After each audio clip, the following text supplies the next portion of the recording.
Okay, so we are still maybe 1 minute away. I'll show you the room, I think.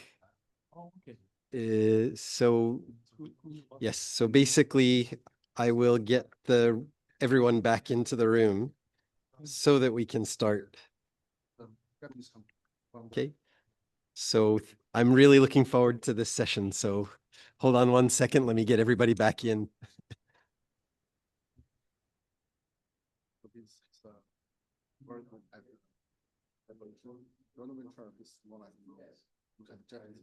Yes, yes. Okay.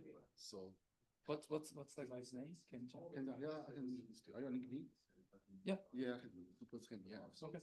I'll find you. Yeah. Pat? Yeah. So basically, I should introduce you to the group. Okay. Yeah, because we are working on carbon credits. Okay. Generally, carbon credit sell this to. Okay. Yeah.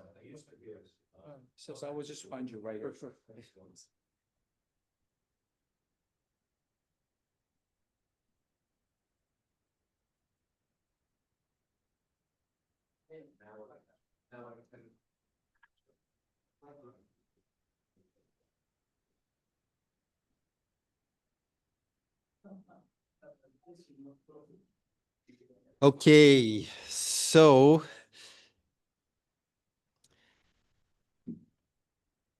Okay, so hello everyone.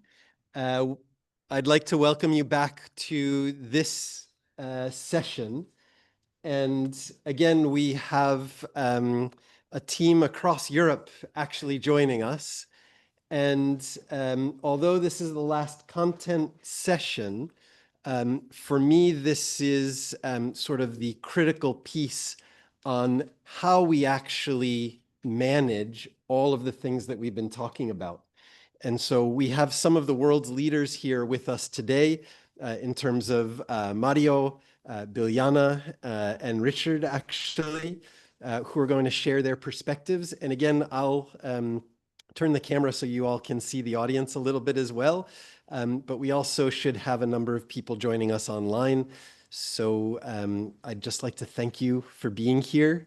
And we're looking forward to hearing your presentations. So I'll turn it over to to all three of you. Thank you.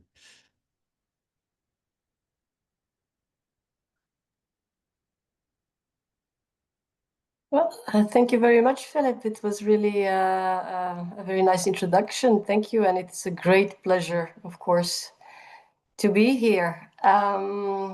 It's also a very relevant, very important topic. So it is really a pleasure to have this space to actually discuss on the multiple aspects, different aspects on managing value and what is value and how do we manage. And hopefully in this panel, we also join in different ways to look at it from the perspective also of the academic literature and research, but also from a very practical side that allows actually the application and the implementation in real life.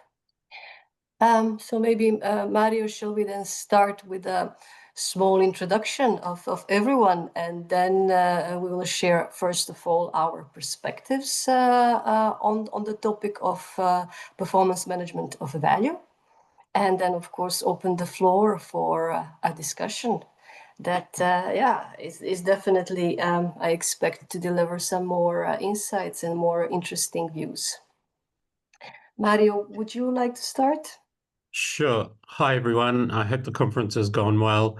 My name is Mario Abela. I'm a consultant and also part-time academic, and I work with Richard currently on a project at the European Commission or for the European Commission, and work with Biljana on a number of research projects. So it's great to be here.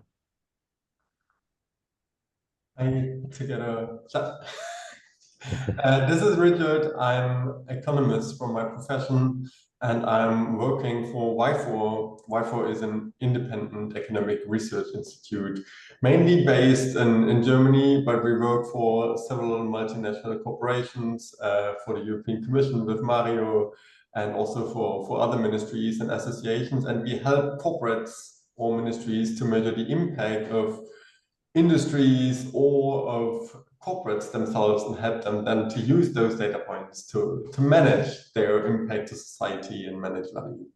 Thanks so much, very much looking forward to the session. Thank you. And my name is Biljana Pesalj, and I am a professor of circular transitions in the Netherlands, in the city called Eindhoven. And my focus of my research and academic work is focused on performance measurement and control systems. And my university is Fontys, University of Applied Sciences. And it's interesting that these type of universities, they actually try really to combine academic research with the application in practice. And at the moment, we currently work a lot with the high-tech industry. And in the Netherlands, Eindhoven is like an innovation and central hub for that industry. So it has been very interesting lately, because many companies actually feel they need to change and to need to also change their view and the way they work with value, and how they can implement that and apply that in everything that they do in all their activities and operations. And it is a pleasure really to have this discussion, this panel on this topic. As I mentioned, we have imagined this panel in such a way that first Mario, then Richard, and then me will present our views and different perspectives on the performance management of value, and then open the floor for a discussion. We also have a few slides to share, so let's hope technology supports us. I assume Mario is trying to share his slides. Yes, I'm just... Whenever you are ready, Mario, please. Yeah, I'm just trying to get the technology to be friendly. Yeah. Okay. So hopefully you can see my screen, and I will maximize it. Is that connected? Yes, we can see it. You can see it? Yes. Okay, so I wanted to frame our discussion today really by giving a bit of context, because often there's a definitional problem that we spend a lot of time talking past each other when it comes to what do we mean by value, because to be able to manage something, you have to understand what it is you're managing. So, so I want to talk about understanding the other part of value. So the other part of value are externalities, and as well as externalities, the broader set often referred to as impacts. Now, currently, what are the drivers for assessing impacts? Why do companies care about impacts? Well, a few reasons. One is compliance with legal and regulatory requirements. In Europe, with the CSRD, the Corporate Sustainability Reporting Directive, there's been a big push for companies to comply with new standards on sustainability reporting. So that has been a driver to really focus on sustainability, reputation management. And we've seen there's been a lot of stories in the press in terms of how companies are damaged by making claims that are later found to be untrue. We've had that with some of the airlines, Delta Airlines in the US, for example, pardon me, claimed to be the greenest airline. In fact, the claim was unfounded, and they were there was action against them. Competitive advantage, and this is something in Europe we claim quite a lot, that sustainability provides a competitive advantage. So understanding your impact and managing your impacts can be a competitive advantage. And related to that is around risks and opportunities, because we know a lot of risks to business models and also opportunities stem from impacts. So you have an impact, you have an externality, you pollute a local waterway, that potentially will manifest itself as a risk to your business at some point in time. And also governance considerations, and more boards are looking more carefully at sustainability and also thinking more deeply about, what is the purpose of their company. And I think we, from a philosophical point of view, we've tried various attempts at getting people to do the right thing. So the sort of Kantian notion of the categorical imperative, that basically, just on good principles, on doing the right thing, on universal laws, people should, or companies, avoid, mitigate, reduce their negative impacts. That hasn't really worked. The utilitarian view, which is to say, well, let's legislate, let's do something in the European common good and require companies to be more sustainable. Well, now we're living with the backlash of the Green Deal. And so the last thing we can turn to, I think, is maybe reframing this and thinking in terms of behavioral ethics. And Max Bazerman is a professor at Harvard, and he says bounded awareness refers to the common tendency to exclude important and relevant information from our decisions by placing arbitrary and dysfunctional bounds around our definition of the problem. And I think that speaks to really the problem we have in terms of sustainability and how we think about value. So if we think about how accountants, and I'm an accountant, so I have to declare an interest here. In financial accounting, we basically only account for the transactions and other events between the firm, the business, and the outside world.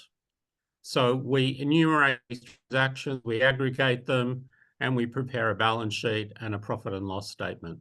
And the ISSB, and I'm sure you've heard about them over the last couple of days, again, they're only interested in a financial accounting view of the world. So when they talk about sustainability disclosures, it's sustainability to the extent that it can manifest as a risk or an opportunity to the business model. It ignores impact. So within this current framing, and it's quite profound in terms of how ingrained it is in our thinking, we basically ignore impacts, unless, of course, we get sued and those impacts, turn into liabilities. So how should we think about performance? And really, that's the whole point of our conversation with you here today, is when we talk about firm performance, it's not just financial results. We think you need to add and subtract impacts and externalities to really understand the total economic effects. Now, in economics, and Richard's going to discuss this a bit more, the way we measure value is price times quantity. And we know with externalities are a market failure. So they're not captured in the price. So the price needs to be adjusted to basically account for externalities. And that's the problem we have, because they're not captured in firm performance through our accounting systems. Unless we make some sort of separate measurement, we don't really understand the total economic effects of our business. And increasingly, this is the way that management accounting is starting to think about firm performance. let me give you an illustration here. And apologies, the diagram has got a bit cropped at the bottom, but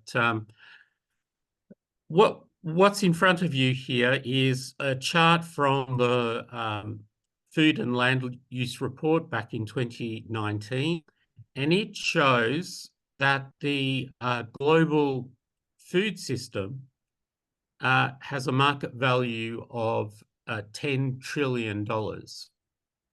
So what does that mean? If we look at the value added of all the companies that work in the food supply chain, it adds up to about 10 trillion.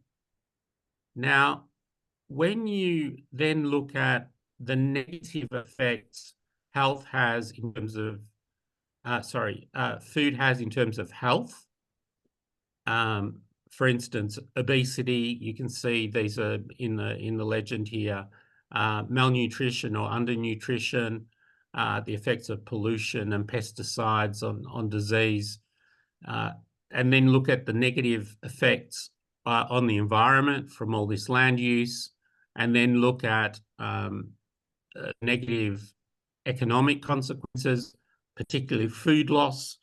So today I'm in the UK.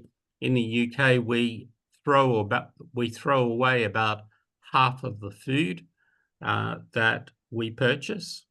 So it's huge. So you take a system like food, which is elemental to human survival, and it's a very, very economically important sector. 10 trillion is no small sum. But when we add back the externalities and stand back and try and understand total performance, it actually generates 12 trillion in hidden costs. So in effect, we end up with a deficit. So we have an economic activity, which is the food system, has a net effect of minus 2 trillion. So this is the extent, and we ignore. The accountants only account for the 10 trillion. The negative 12 is completely ignored. And that's what we're trying to get at today. So if we take decision, and performance management is all about decision contexts. What sort of decisions are being made? And so in understanding, unpacking the business model, there are decisions around products and services, around resources, both human and natural, around capital, technology, innovation, marketing and distribution, partnerships and alliances, finance and cash management. Now, at the moment, most of these decisions are made absent of any consideration of impacts on the environment or society. And that's what we're trying to, I guess one of the key points, and Richard's going to now take us through that. This is really one of the key points we're trying to get across today. That basically we hit this wall, I call it the Friedman wall, which really stops us from incorporating. So why impact is still not mainstream? Well, I think we see the tyranny of Hayek and Friedman, who basically told us to externalize as many costs as we can and to basically maximize profits. And we see that in a lot of business models that don't actually create value, they extract value. The reference point for accountants is basically property rights and transactions. And because we don't own nature, there are no property rights. We can just extract, and we don't really need to take account of that until things go wrong. Impacts still remain absent from a lot of risk management systems, even though the World Economic Forum in their Global Risk Report, which is put together by insurance companies, not by academics, that has for the last decade been saying the greatest risks we face globally are environmental and social risks. Economic models are considered with suspicion, so there's still concerns about, well, the stuff Richard's going to show you, well, just, you know, it's not fit for purpose. It's not specific enough, on the presumption that somehow accounting is accurate, which we know that a lot of the numbers in the financial statements are made up.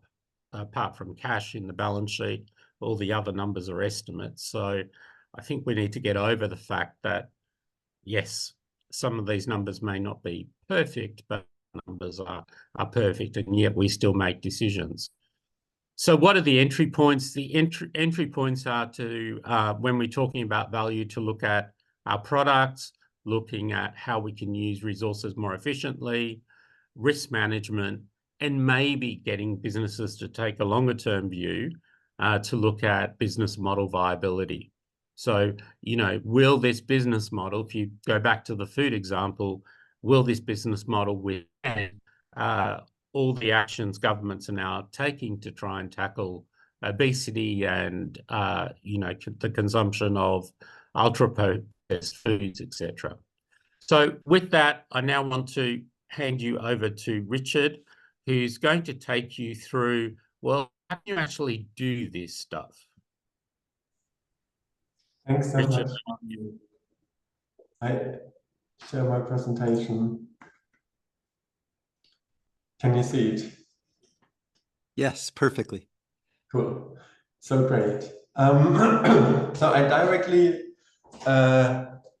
try to connect what Mario said, but I would like to come up with with another example or another metaphor on how I always try to explain why it is so important to value those things and come to the numbers that also Mario showed. So indeed, especially in Europe, but also I'm pretty sure also in Japan and other countries, there is already management of sustainability issues or of impacts.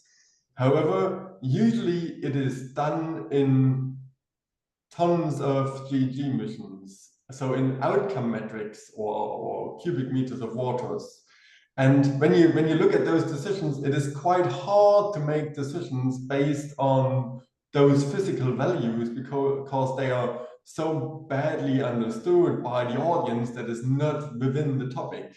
And I always then bring the comparison that it's a little bit like if you are a corporate and you would like to tell your financial stakeholders, so the investors, that you've built an airport, for example, and then the investors are asking, hey, what is the value of that airport that you built? And then you're answering that question with, hey, we've built an airport with 10,000 tons of concrete and 50,000 tons of steel. But that is not answering the question of the investors, what is the value of the airport? Because they do not ask for physical values. They want to know that the airport is worth of 3 million euros. And the same thing is what we try with impact. So we do not want to stop at GHG emissions, but we are interested in GHG emissions or in water usage because it somehow harms the society. So there is an effect, and you know that with greenhouse gases, they have a climate effect, and that means there is extreme heat events, and that means there is people dying from extreme weather events and from extreme heat, and then there's agricultural losses, and that's why we are interested in GHG emissions. And those impacts, so the health impacts and the agricultural losses, that is something that we can then value.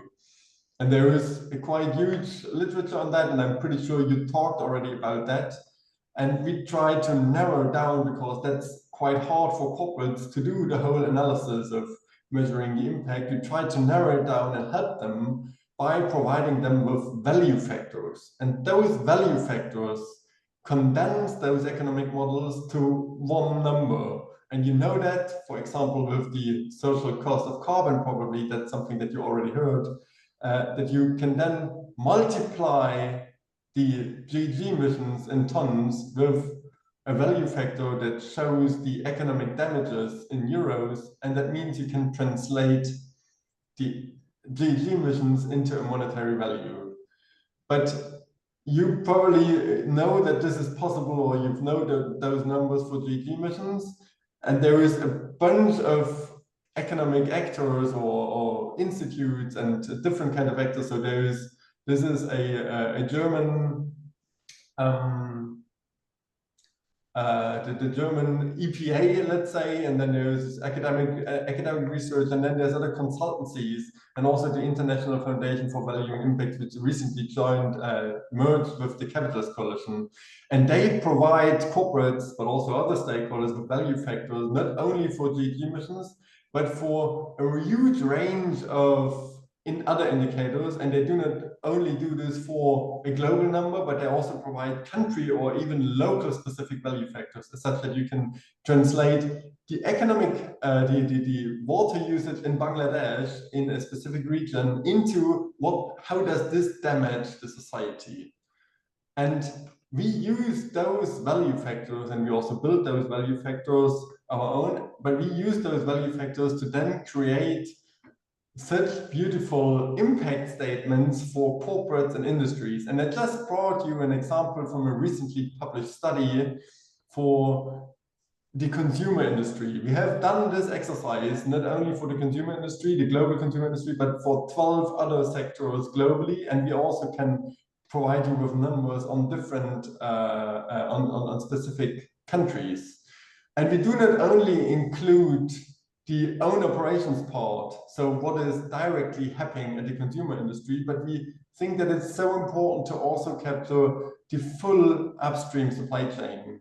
And we've used economic models to measure the upstream supply chain and gather data points from different national statistical authorities and other academic resources to create those pictures.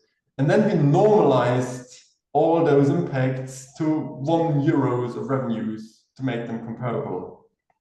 And what you can see here is that for €1 of revenues in a typical global consumer industry, so averaging all the laptops and t-shirts and cars and across the whole globe, for €1 of revenues, there is 37 cents of negative externalities.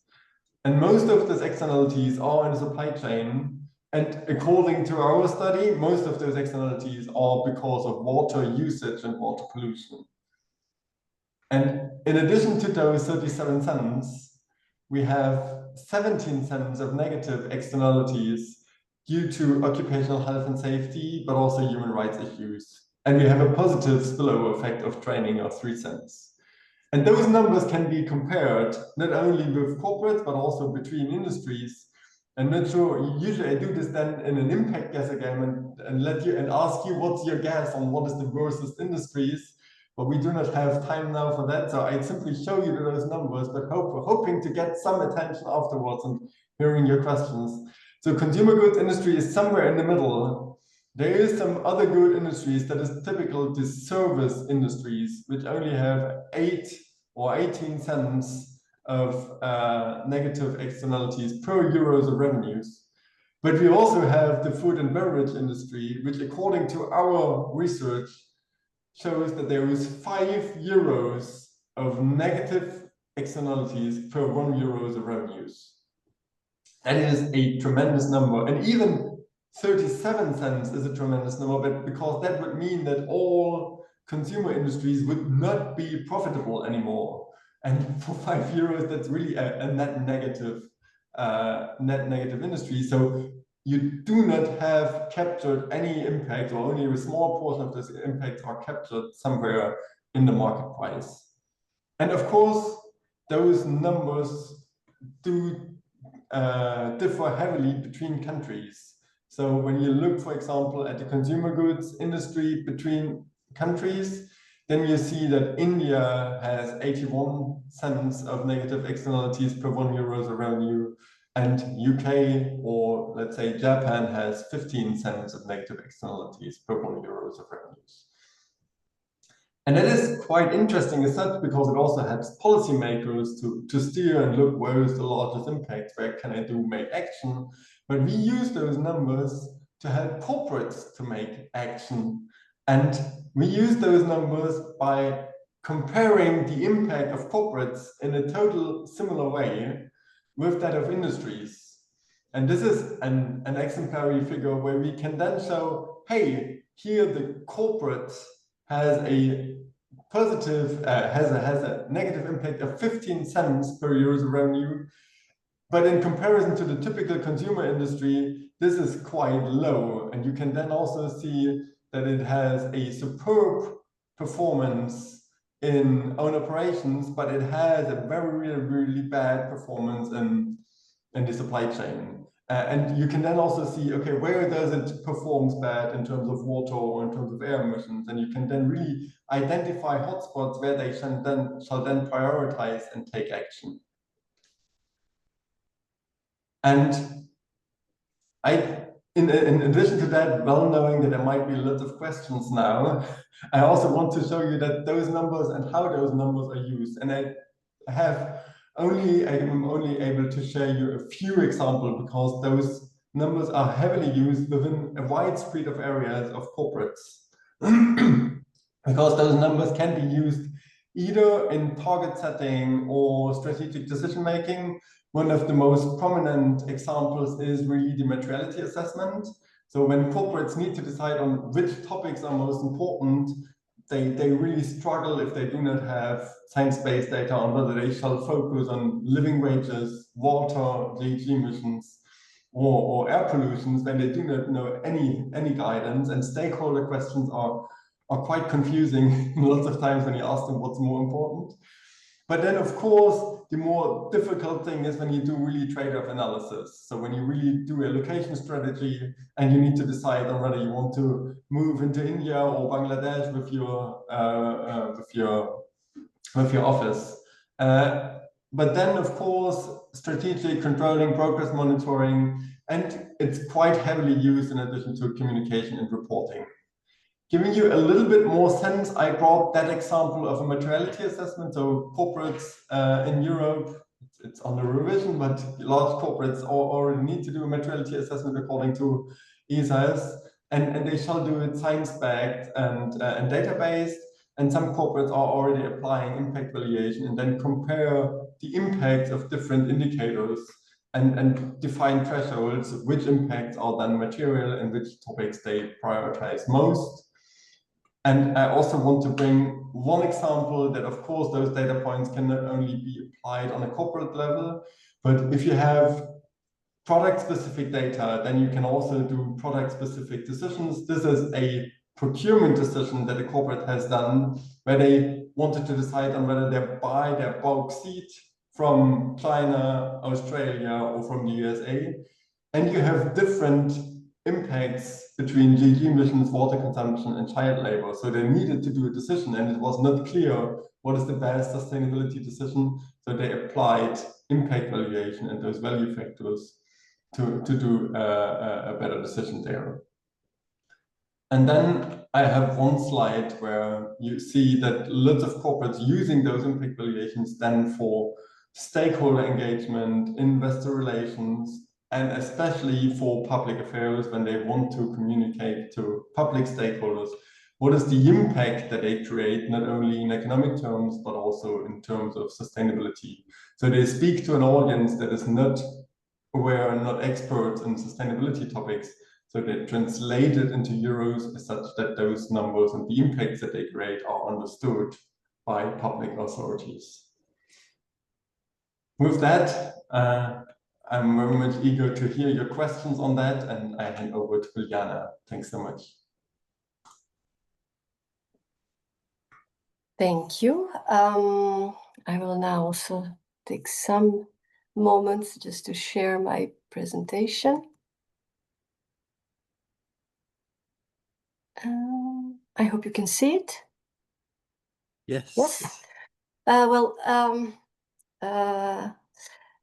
I think it was very interesting to hear about the different perspectives on the performance management of value that Mario first presented. And I think what Mario especially focused on was the need for companies to see that the concept of a value that we now perceive is changing, so that there is a need for the change of the paradigm of value. And then we heard from Richard how in practice it can be embraced by companies. And we see that I would just like to reflect a little bit on exactly what does this pressure and this change of the perception of value does for the internal systems of companies. So my focus will be more on that. I will not spend time on the conceptual background because it is the underlying of everything that has been said already. And in the academic discourse, we actually noticed that this has been going for a long time already, indicating that the ultimate goal of companies cannot be focused on only maximization of the financial value, but it has to actually include other aspects of value which are equally important, and that is environmental and social value. And we see different conceptualization of that. They're just listed here on this slide.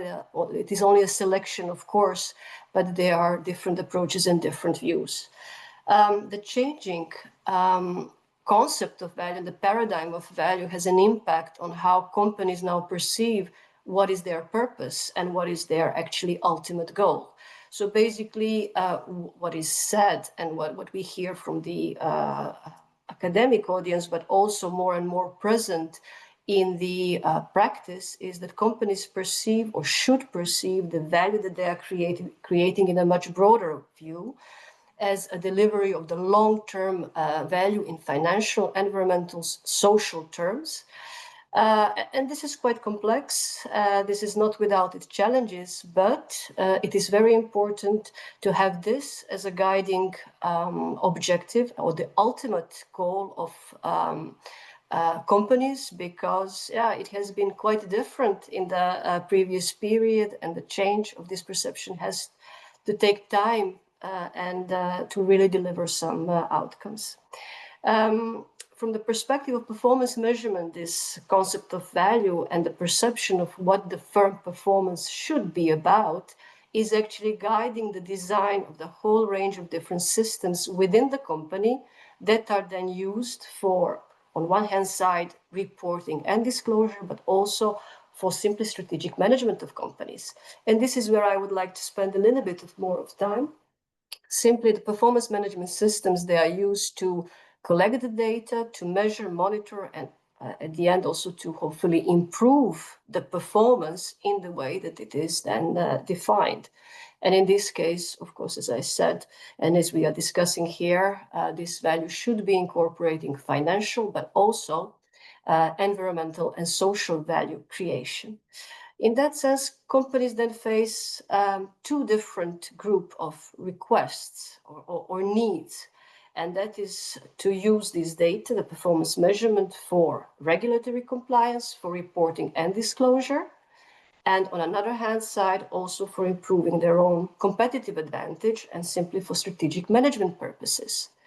And this seems like it should be aligned, and it should be just completely without any, completely connected in a way. But in reality, in practice, very often these two systems in companies are quite in a disconnect. They are simply not very well aligned.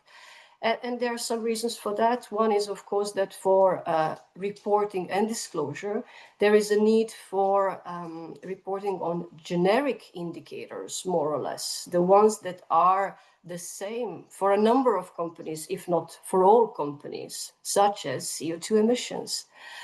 And this is important for transparency reasons, for being able to actually compare companies on the basis of their environmental and social performance, let's say. But also for aggregation purposes, as Richard showed, it's really easy, and but also in the example of agri-food of Mario, it's very nice if we can see the total impact of the whole industry and the breakdown on the elements of it, but the parts of it, the financial value created, environmental and social. However, for the performance measurement and the use of it for the strategic decision making, what we know is that we need indicators that are strategy and context specific. So the ones that actually manage to translate the unique strategic intent, the strategy of the company, into also quite unique objectives, actions, and desirable behavior leading to the improvement of the performance of the company. And this is a little bit of this problem in ensuring that these two different requirements remain connected and actually have the common base, which is in reality often not the case. And the problem with that is that, for example, very often in companies, it is sustainability manager and the finance manager which are responsible for collecting, compiling and reporting on sustainability performance, while the responsibility for improving the performance of a company as a whole, as a part of the quality management system, is shared between different managers of different departments, different functions. So these could be connected processes, but very often they are not, leading to, first of all, inefficiencies, duplication, and lost opportunities, and in a worst case scenario, leading to the greenwashing, because simply the reporting and disclosure systems are not connected to the systems that can lead to the improvement and change in the activities and operations of the company. With the methodologies that Richard presented, we now have, of course, a huge value in a sense that we can now translate all of those non-financial indicators into having the same common denominator as financial indicators, so they can be used at par within the performance measurement system that should try to balance equally the indicators of financial performance, but also environmental and social.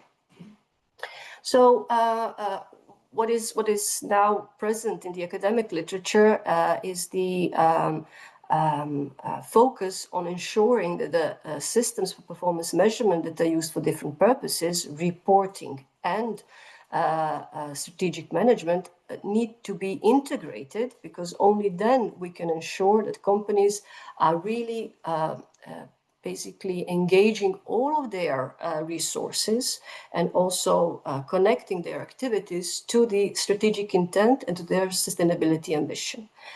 However, as I said, this doesn't come easily, and then ideally we would have one base, and from there systems for improvement, for the internal improvement, but also for transparency reasons, deeply connected and integrated. But this is still, for many companies, a long way to go. One more aspect that I would like to point out from the perspective of the performance management system is very often this difference between the design and the use of performance management systems, taking also care about the time and making sure that we leave enough of space for the questions. Maybe I just spend less time on this slide, because the literature, but also the practice on performance measurement and management has really developed very much in the last decades and matured very much, so that the design perspective, the design aspect of performance measurement is already very well known. We know that the performance measurement systems need to be designed starting from the vision and mission of the company, that now has to include a much broader concept of value.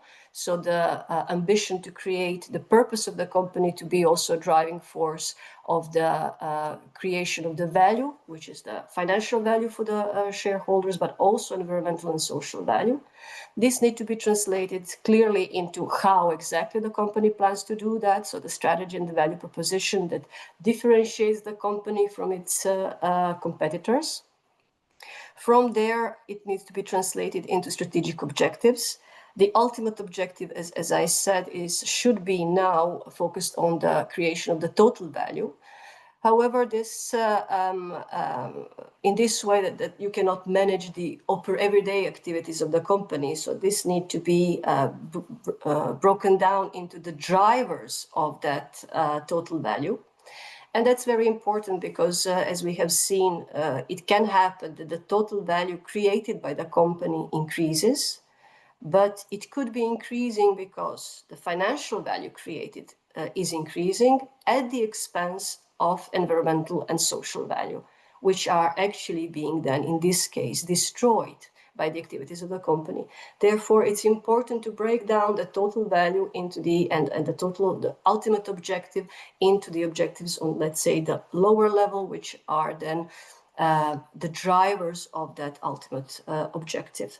And the drivers go down to actually the employees of the company, their skills and their motivation and engagement in the internal processes. These internal processes and the quality of internal processes is what drives the value created for the client, but also environment and the society.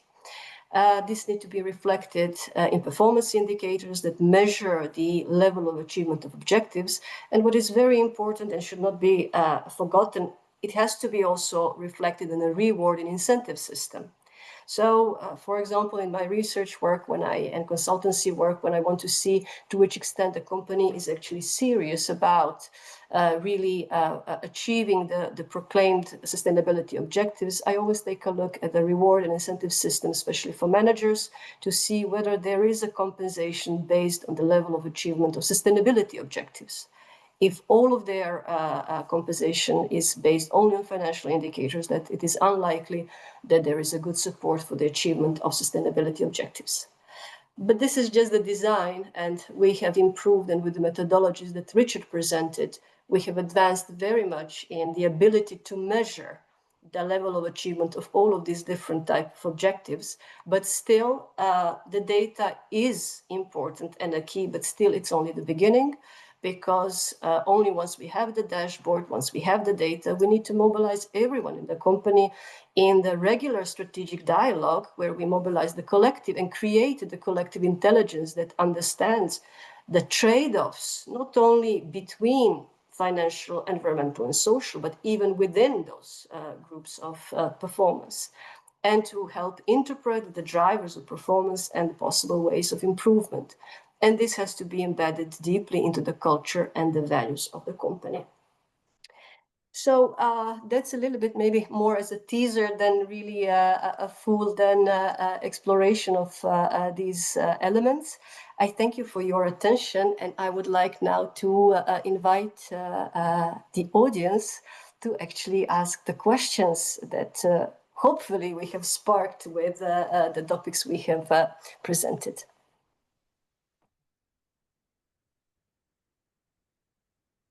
Great. So thank you very much. Very, very informative and interesting discussion. So questions from the audience, either online or in person. Any questions for this panel? Hold on. I see there's one in the chat. And maybe this is, I don't see Trevor is in the room. But basically, so Trevor is asking, Trevor, is this related to this panel session, related to the process of, yeah, so this is one panel behind. So anyway, this was from last panel. So basically, in terms of this panel session, so questions for Biljana, Mario, or Richard? Yes, Yoshi. A quick question. Oh, thank you so much for this panel. The question to Richard, and also a little bit about what Biljana was presenting, that since your talk today is focusing on the environment as a stakeholder, and when we apply this 7 stakeholder model that we have been discussing in this conference, this is one of those 7 stakeholders. And the majority of assessment is the negative externality because of the stakeholder that you're focusing on. So my question is, are there any instances that you have been observing? There are actually the positive externality that you have assessed, and then has the implications of for the executives to implement, which I believe that what Biljana was presenting is kind of like more holistic, that try to capture those both positive and potentially negative impact with each other. So that's my question, and how we could go about measuring those. Thanks so much for raising that question. That helps me to to also showcase a little bit further. But I do not have a slide for that because I in the study that I have shown, we focused on own operations and the upstream supply chain. Sometimes even there is positive impact, and I've showed one example of training. So if you train your employees, that has typically positive spillover effects because they then move to another corporate and they have productivity gains. But typically the largest positive impacts are in the product that they create. And we are assessing typically a wide range of products because they always have somehow a positive impact to society. But one of the easiest way to explain, and one of our core competencies, is to measure the impact of health innovations. So there is pharmaceutical corporates that innovate and build new products for the market, and you can then look, okay, how does those medicaments work in comparison to the state of the art, and you have clinical trials for that, and then you can showcase what does this mean in terms of health, and you can then translate health again into a monetary figure. And what I would like to emphasize, because you were mentioning environment as a stakeholder, we do not understand the environment as a stakeholder, because those environmental damages typically somehow address some forms of stakeholders. For example, people by extreme heat events are affected in health again. So what we want to showcase is that, or what we are aiming for, is to create a holistic picture where then the pharmaceutical corporate can showcase that not more people are dying due to particulate matter that are emitted in the supply chain than they help with providing their products. So it's really trying to create a holistic picture along the whole supply chain in euros, and really addressing stakeholders that are across the whole globe. But we do not address environment as one stakeholder. Interesting. Great. Thank you very much. So we have a question from the Zoom meeting room. So Biljana, I don't know if you would like to just handle how this is answered. Yes, definitely. I was very actually curious about this question. I really like the question. Thank you very much, Yuriko, for this one. So I will just read it for also the maybe audience in the room. So the question goes, we often see a disconnect where companies value performance measurement in theory, but fail in practice. From your experience, what are the common pitfalls, and what is the key to making it truly effective and not just a bureaucratic exercise? It's a really wonderful question, and indeed, I could maybe best answer by just giving an example of the company that I'm currently now doing research in. For example, for reporting and disclosure, because they soon will it will be mandatory for them in 2027 to report according to the CSRD.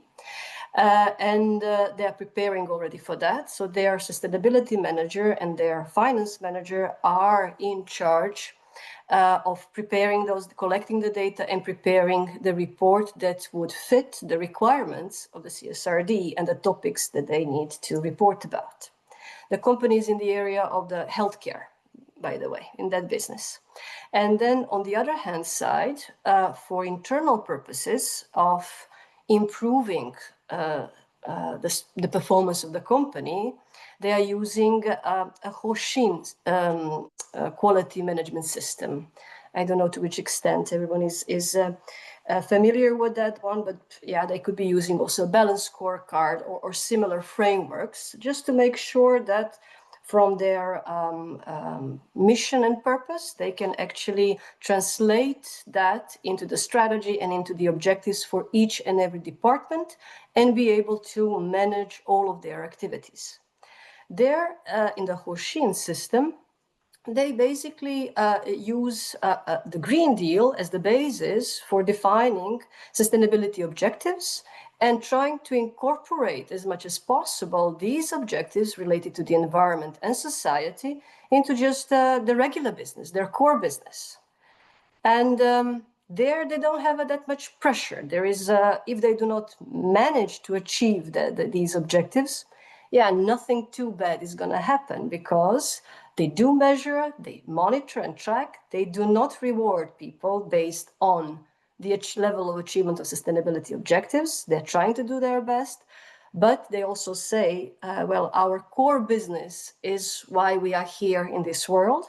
And then as much, as we can do to improve on environmental elements, such as the waste reduction, such as the, for example, reduction of materials like plastic and so on, it's already good enough. And they see it as something that needs to take time and that definitely will happen. But, they are on the way to do that. There is not that pressure as, for example, they have for the reporting bit. And for the Horshin system, it's simply the part of the quality management system. And that is, in a way, very loosely through the extent to which the Green Deal actually is also similar or on, in a way, connected to the CSRD requirements, but not necessarily truly integrated. So this is a little bit the reality for many companies. And what I believe is that what is needed is simply in the company and conscious effort to align these systems. And definitely it's not easy, but simply this needs to be done for many reasons. One is to avoid the risk of greenwashing, for example, that you claim something that in reality is not connected to your everyday activities, but also to avoid duplication, inefficiencies, and simply doing twice the activities that are serving for different purpose. I hope this answers a little bit the question. Mario, if you would like to add to it, or Richard, please feel free to do that.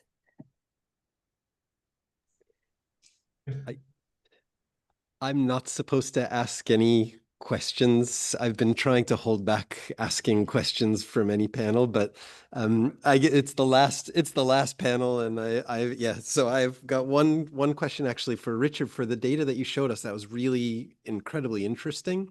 And I'm just wondering, is that material based on an industry, or can you actually compare? I saw numbers that are showing like different industries, right? So you have common metrics across industries that you're using to actually break that down to an actual dollar value or euro value, is just to confirm my understanding is right? Yes, exactly. So this is a data crunching, collecting exercise. So we collect environmental and economic data for all industries in all countries in the world. And it's mainly, or the main source is always national statistical authorities, so Eurostat and then OECD do part of the data collection exercise already. And then, of course, we do data gap filling because occupational injuries, for example, is collected from ILO, and then there's still lots of data gaps, and then we use academic literature to fill those data gaps. I got you. And then we combine those data sources with the value factors, which is another data science collecting issue. And the work is in really trying to provide consistent data points. And then sometimes you need to translate because they are not in the same unit or not in the same definition. So you need to make assumptions. So there's lots of estimations and data gaps between. But we really want to show, hey, it's feasible. It's not. We are not at the end, but it's feasible to showcase those numbers that are comparable with the data that is already there. Understood. Very interesting. Okay, we are, I think, riding close to the end of this panel session. So Biljana, Mario, Richard, I don't know if you had a final closing thought to share or a way to wrap up, but from our side here, this has been a spectacular sort of overview and deep dive into the things that you're all doing. So I'm hoping this is the beginning of the conversations that will hopefully happen next year, and in between, to really sort of push forward with all of these topics. So really, a very warm thank you from everyone here to all of you. So thank you very much.